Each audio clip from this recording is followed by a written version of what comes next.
parole est à Céline Stavelec. Oui, Monsieur le Président, chers collègues, nous avons pu le constater lors des commissions préalables à ce Conseil. Les rapports de la Chambre régionale des comptes suscitent un enthousiasme inégal dans cette Assemblée. Il s'agit cependant d'une expertise indéniable au service des collectivités locales et des citoyennes et citoyens dans la mesure où ces rapports sont publics.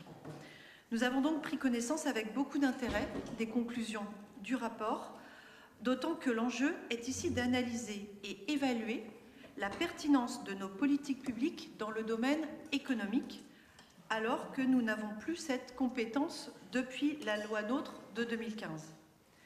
Même si personne ici n'est dupe sur l'ambiguïté de cette expression « ne plus avoir la compétence ».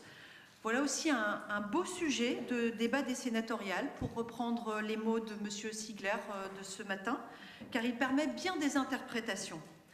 Vous n'avez pas la même interprétation quand vous parlez de l'investissement du département dans le canal Seine-Nord, par exemple, c'est dans le rapport à la page 8, et quand M.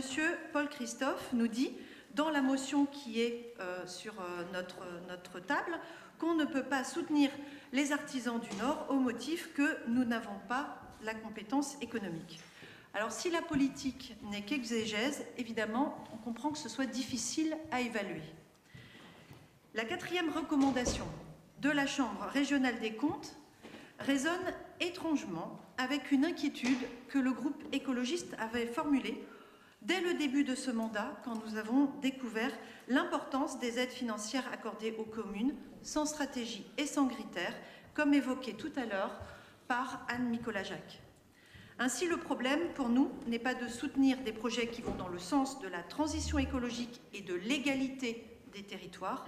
Le problème, c'est de soutenir majoritairement toujours des projets qui vont dans le sens contraire, qui aggravent notre dépendance aux énergies fossiles, aggrave notre vulnérabilité aux conséquences du changement climatique et aggrave la concurrence entre les territoires.